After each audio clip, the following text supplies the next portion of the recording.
네, 안녕하세요. 방금 소개받은 한국 IBM에서 보안사업부 기술영업을 총괄하고 있는 조가원입니다.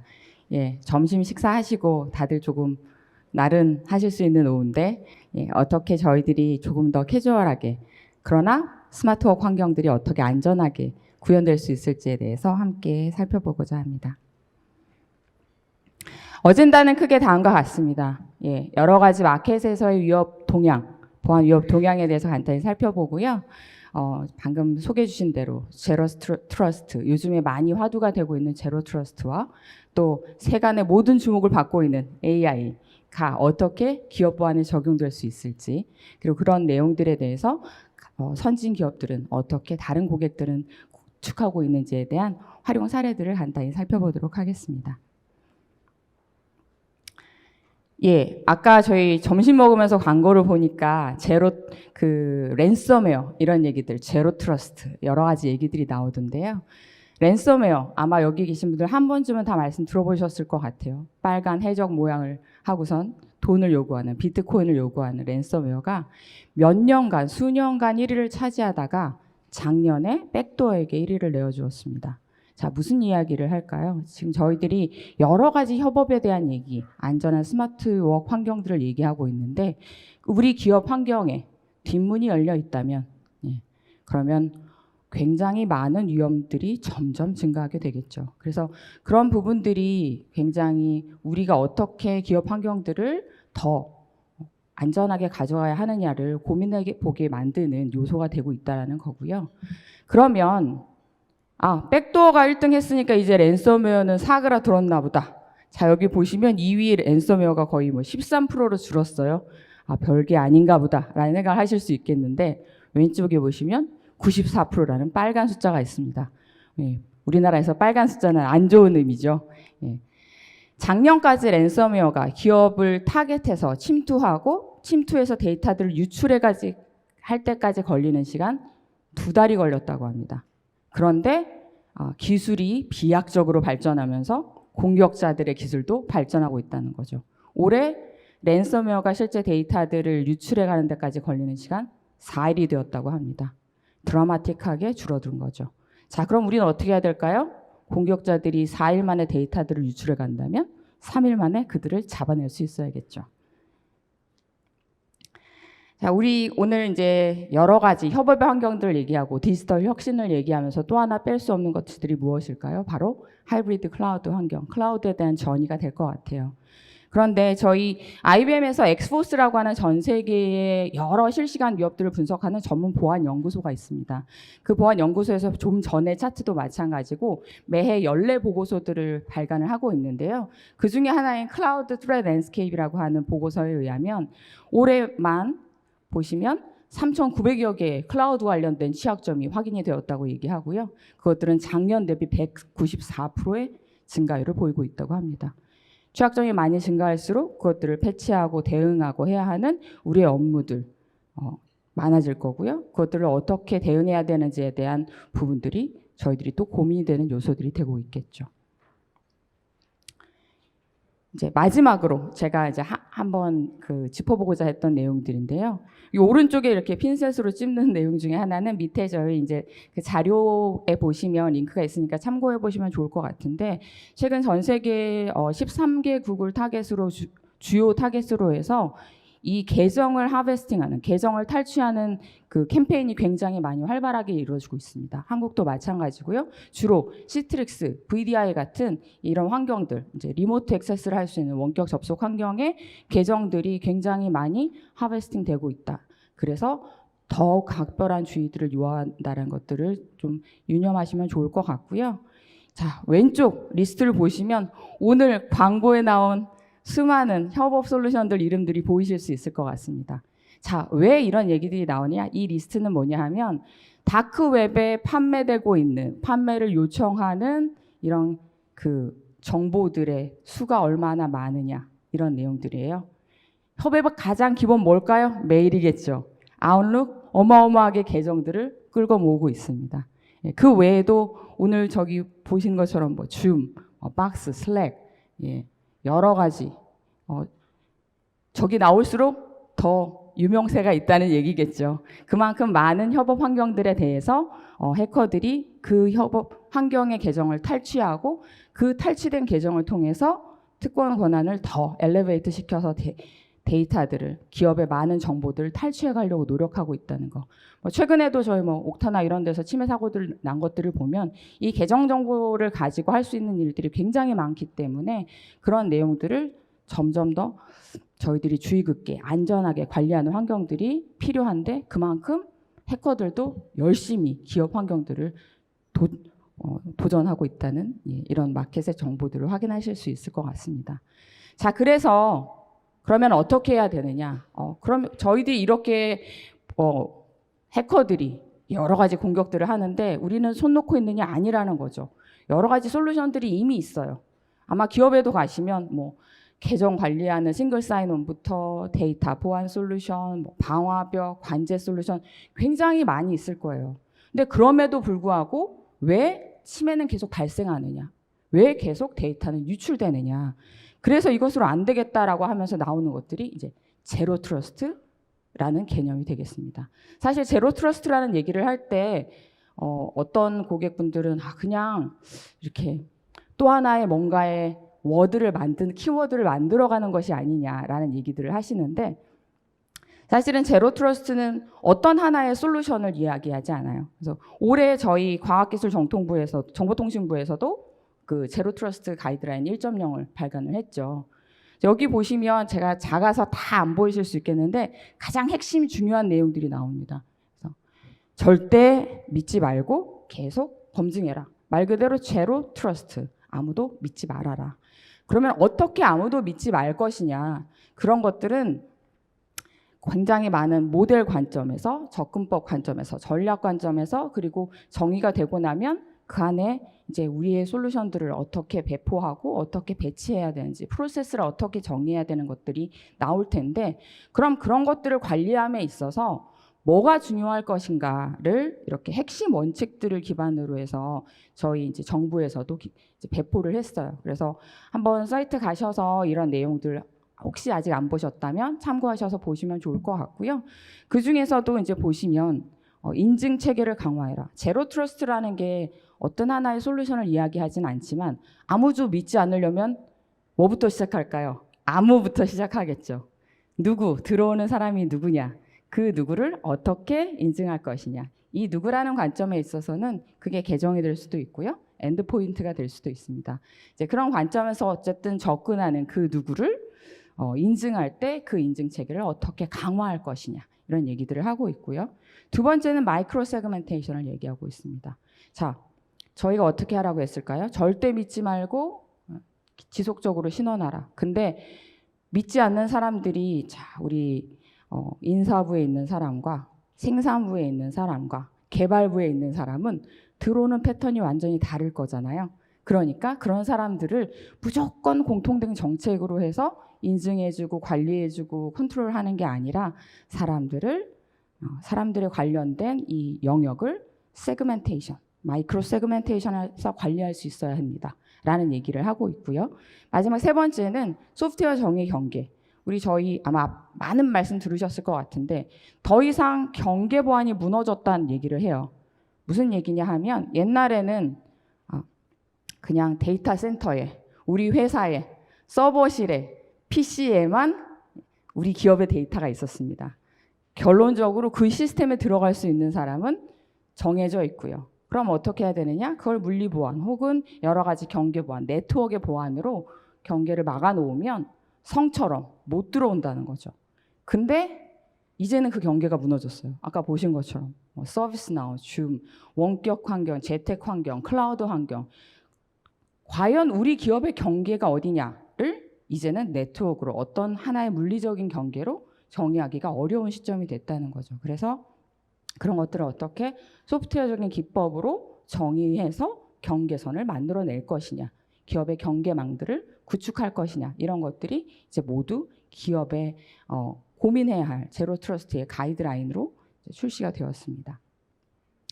그래서 제가 좀 전에 말씀드렸지만 간단히 제로 트러스트의 핵심 3요소를 보자고 하면 첫 번째, 아까 아무도 믿지 말아야 되는데 그렇다고 해서 시스템 관리자, 개발자, 사용해야 되는 사람들은 있을 거잖아요. 그러니까 어떻게 해야 되느냐? 최소 권한을 부여해라. 아무나 다 권한을 주는 게 아니라 정말 들어와야 되는 사람만 최소 권한을 부여해라. 저희들이 아까 클라우드 트레드 랜드스케이프에 대해서 보고서를 발간했다고 했는데 저희 이 IBM의 화이트 해커들 보안팀에서 클라우드 환경들을 이렇게 한번 검토를 해보면 그중에 99%는 클라우드 그 인스턴스 안에 환경 안에 과도한 권한이 부여되어 있다라고 얘기하고 있고요. 그 과도하게 부여된 권한으로 인해서 대부분 뚫고 들어갈 수 있었다라고 확인을 하고 있어요. 그래서 저희들이 무조건 불편하니까 잘 모르겠으니까 예를 들면 개발자가 오늘 저희한테 클라우드 인스턴스의 권한을 신청했어요. 어떤 권한을 줘야 될까요? 잘 몰라요. 그럼 어떻게 해야 될까요? 일단 주고 보자. 루트 권한.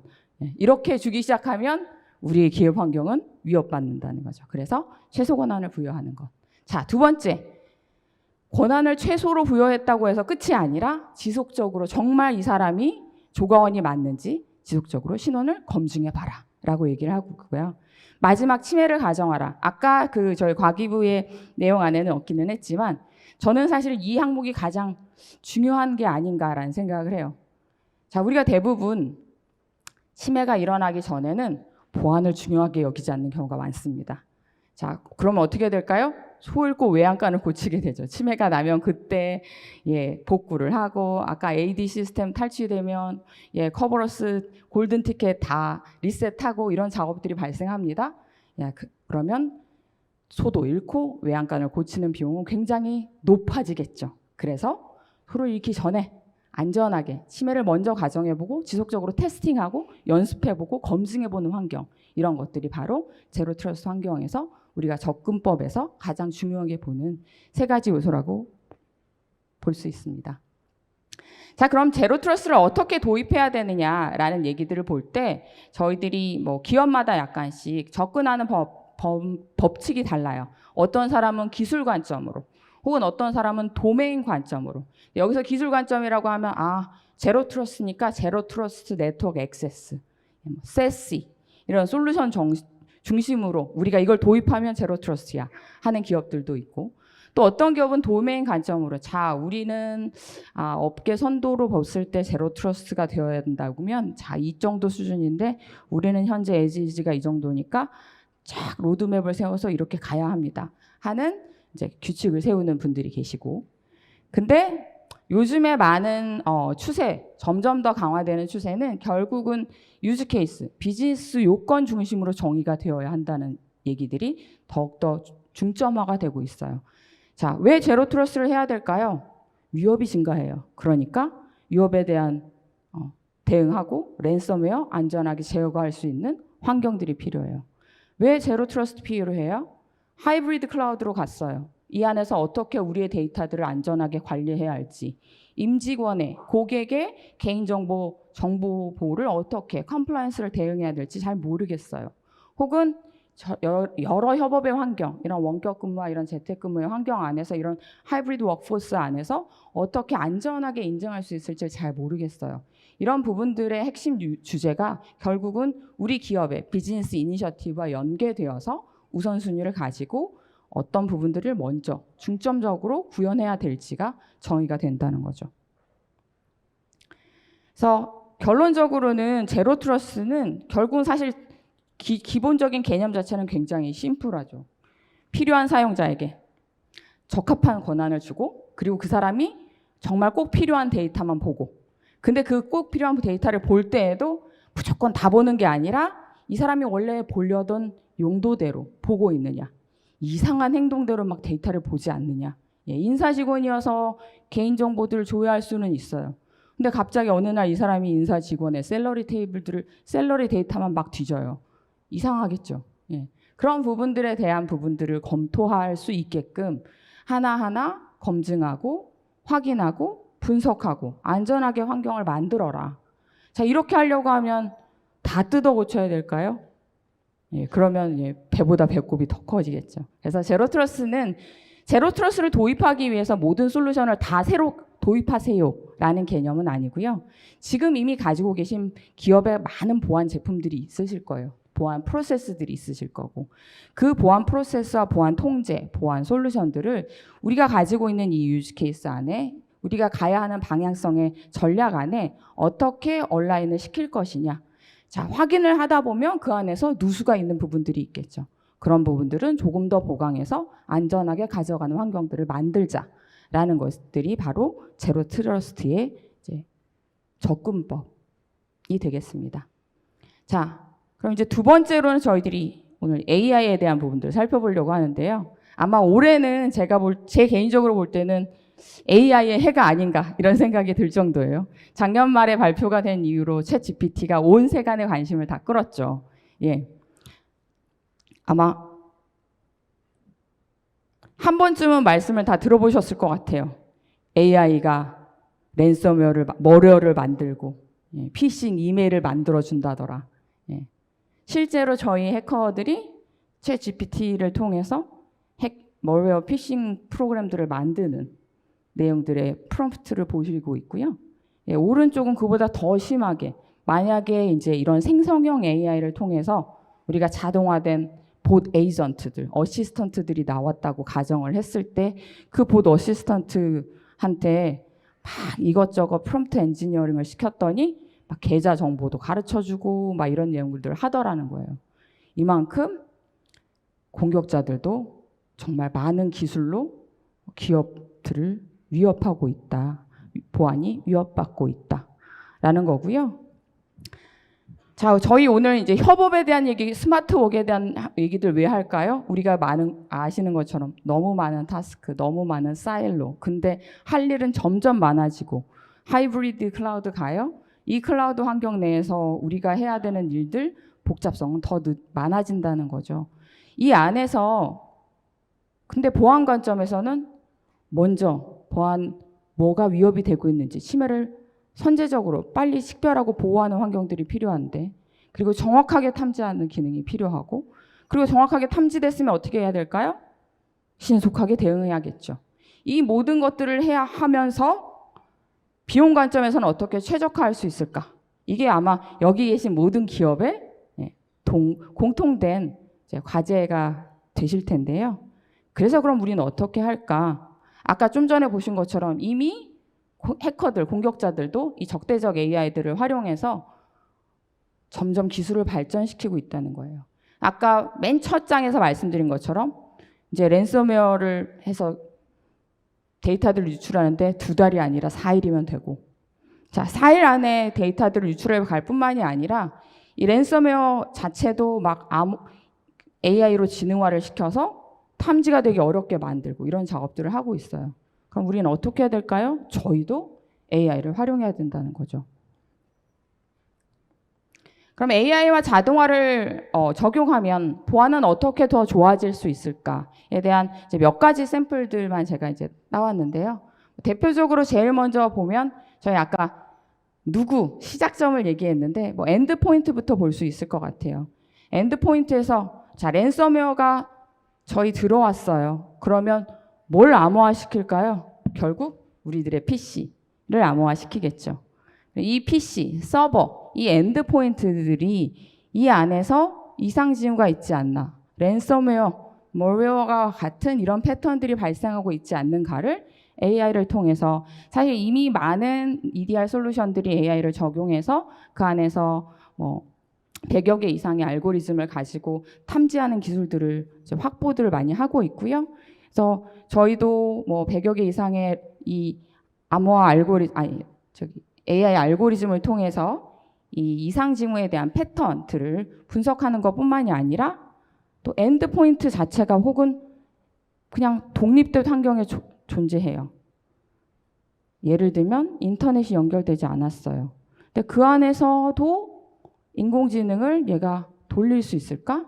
이런 것들도 이제 이 AI가 활용되고 있는 내용들 자체 안에서 AI를 통해서 이상 패턴들을 분석해내는 내용들이 있고요. 이렇게 식별이 됐어요. 근데 식별이 되려고 하면 식별이 되는 이벤트 중에 대표적으로 우리가 관리자, 임직원 관점에서 어려운 건 뭐냐면 굉장히 많은 오탐이 발생한다는 거예요.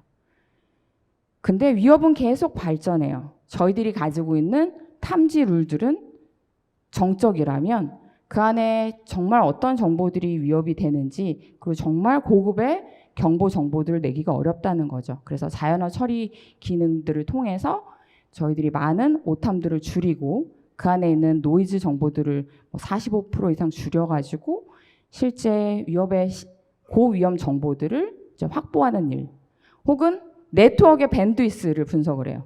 DNS를 분석해요. 그래서 이 안에서 이 접속하는 네트워크와 패턴들은 이상한 애들이야 라는 것들을 분석할 수 있는 기술들이 이제 여기 보안 위협 관리 환경에서 또 일어나고 있는 일들이고요. 자, 이렇게 탐지가 됐어요. 그러면 대응을 해야겠죠. 대응할 때 우리 관제사, 임직원 관점에서 또 하나 어려운 점은 뭐냐면, 자, 이 이벤트가 발생했어요. 보안 침해인지 아니면 오탐인지 아니면 얘가 어느 정도의 위험성을 가지고 있는지 막 분석을 해야겠죠. 분석하는데 시간이 걸려요. 자, 들어온 지 6개월 된 직원과 들어온 지 10년이 된 사람은 해야 하는 절차들도 하는 일들도 다를 거예요. 그러다 보면 들어온 지 얼마 안 된 신입 직원이 만약에 대응하는 날에 걸리면 뭔가 누수들이 생길 수 있죠.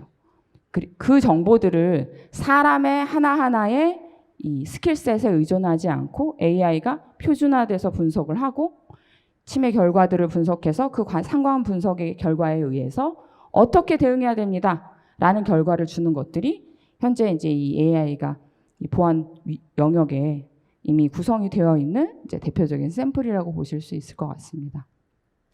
저희 이제 위협 관리 관점에서 AI를 어떻게 적용하는지를 간단히 봤다면, 오늘 이제 스마트워크 환경에서 좀 더 익숙하게 다가오실 수 있는 자산의 보호와 사용자 경험 관점에서의 AI는 어떻게 활용될 수 있을까들의 예시들은 제일 먼저 시작하는 부분들을 한번 보자면 데이터 부분부터 보게 될 것 같아요. 저희들이 클라우드를 갑니다. 클라우드를 가는데 우리가 클라우드로 보내는 데이터 중에 어느 데이터가 중요한 데이터고 어떤 데이터들은 더 안전하게 보호해야 되는지 우리 기업들이 다 알고 있을까요? 모르는 경우가 많다는 거예요. 개인정보 보호법이 발효됐을 때 대부분 암호화를 했습니다. 근데 그러고 나서 그 인벤토리를 꾸준히 관리하는 기업은 사실 많지 않아요. 그리고 개인정보뿐만이 아니라 기업의 대외비 정보 이런 것들이 클라우드로 갈 때 어떻게 관리할 수 있어야 되느냐의 정책들이 달라져야 할 텐데 그 데이터에 대한 크라운 주얼에 대한 인벤토리들을 확보할 수 있느냐 이런 것들이 이제 AI 관점에서 자동으로 식별하고 분석하고 분류해주는 기술들이 이제 발생하고 있고요. 제일 오른쪽에 있는 재미난 예시는 AI가 막 이렇게 터미네이터처럼 보고 있는데 저희가 오늘 스마트워크 환경이라고 했는데 아마 첫 제 제목을 기억하실지 모르겠는데 안전한 스마트워크 환경이라고 제가 말씀드렸어요. 근데 사실은 많은 사람들은 안전한 스마트워크 환경이라는 것에 대해서 의문을 가지는 경우가 있습니다. 왜일까요? 안전하다, 보안을 강화해야 된다라고 하면 대부분 어떻게 될까요? 스마트해지지 않아요. 불편해져요. 자, 아이디 패스워드만 인증하는 게 아니라 OTP를 해요. 자, OTP 하고 나서 또 어디 가서 또 토큰을 가져와요. 그러면 스마트워크가 되지 않죠. 불편해져요. 스마트워크를 하자고 데이터들을 다 모아놨어요. 어떻게 될까요? 그 한 곳만 가져가면 데이터가 다 뚫려요. 안전하지가 않아져요. 그래서 안전하다와 스마트는 사실은 약간 상충된 의미로 느껴지는 경우가 많이 있습니다. 자, 그러면 이 오른쪽에 얘는 뭘 하라고 얘기하냐면 무조건 사람들이 들어올 때마다 2차, 3차 인증을 시킬 게 아니라 평소에 들어오는 것과 똑같은 환경, 똑같은 패턴으로 들어온다면 굳이 얘를 다중인증을 시키지 말고 심지어 그냥 들어올 수 있게 해주고, 그런데 접속을 하는 환경이 옛날과 달라. 평소와 달라. 갑자기 러시아에서 들어와. 혹은 갑자기 이상한 기기에서 들어와. 에뮬레이터에서 들어와. 라고 하면 너 정말 조가원이야? 라고 그때 인증을 해준다면 자, 안전해지기도 하고 스마트해지기도 한다는 거죠. 그래서 사람을 식별하고 프로파일링해서 위험 기반으로 인증하는 환경들이 대표적으로 이런 스마트 환경에서 AI가 적용되고 있는 안전한 대책을 만드는 이제 적용 사례라고 보실 수 있을 것 같습니다. 이 사례 다음에서 좀 더 살펴볼 수 있을 것 같은데, 그래서 이런 관점에서 저희들이 이제 현대화 사례, 그러면 다른 기업들이 어떻게 하고 있느냐에 대한 예시들을 간단히 살펴보려고 해요. 첫 번째 사례는 아까 그 제로 트러스트에 대한 구현 사례가 될 것 같습니다.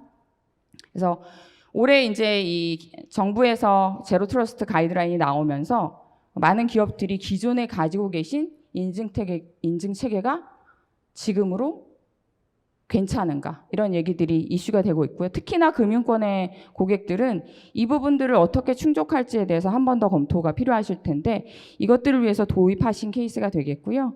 여기 보시는 것처럼 다중인증 환경들을 무조건 할 수 있는 게 아니라 사용자를 프로파일링 할 수 있는 환경들을 확인하시고, 그리고 애플리케이션이나 서비스 단으로 프록시 환경들을 분리해서 게이트웨이 구성을 만들어주고, 그 기준으로 마이크로 세그멘테이션을 할 수 있는 환경, 그리고 마지막으로 계정을 중심으로 해서 이런 소프트웨어 디파인드 네트워크 보안 환경들을 만드는 것들이 첫 번째로 이 기업이 이제 인증 체계를 강화하시면서 만든 제로 트러스트 구현 사례가 되겠고요. 이런 것들을 기반으로 아까 말씀드린 것처럼 위험 기반으로 사용자를 인식할 수 있게끔 하고, 그리고 그 안에서 이상 접근의 패턴들을 식별할 수 있게끔 구축을 하셨습니다.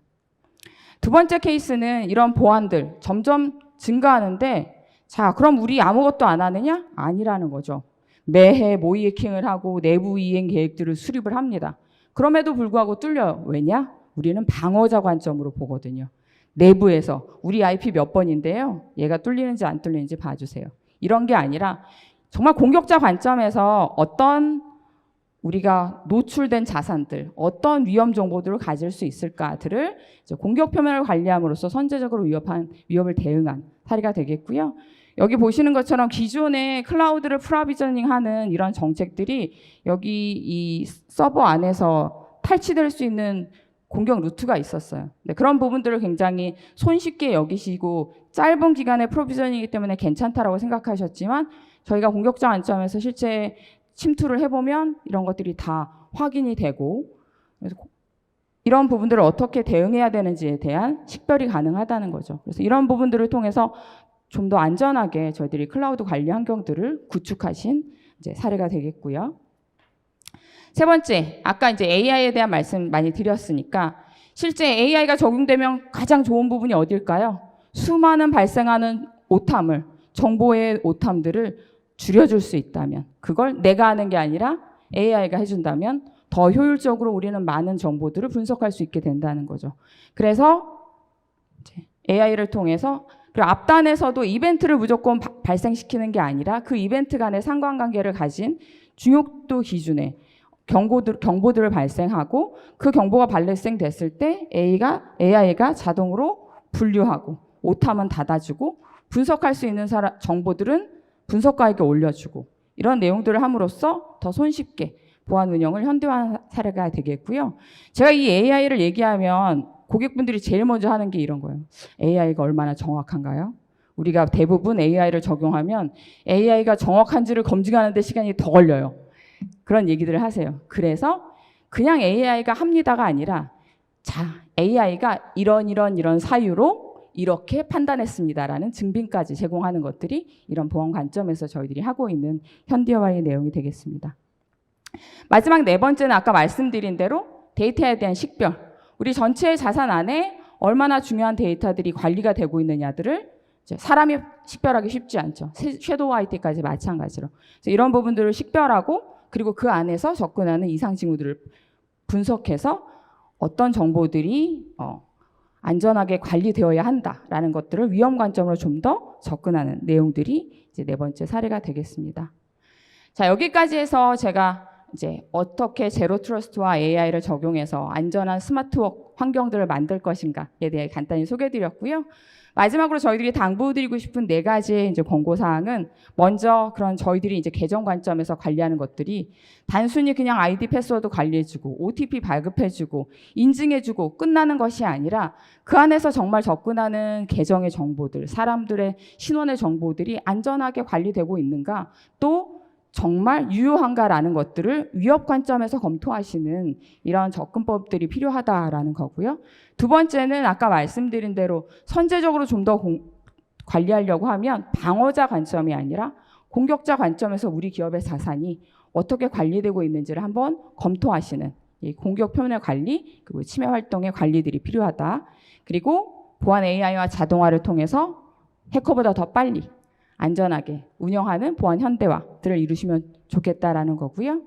클라우드 데이터까지 안전하게 관리하심으로써 지금 가시려고 하는 비즈니스의 성장들을 더 이루어가시는 안전한 스마트워크 환경들을 만드시면 좋겠습니다. 예, 이것으로 해서 제 발표들을 마치겠습니다. 감사합니다.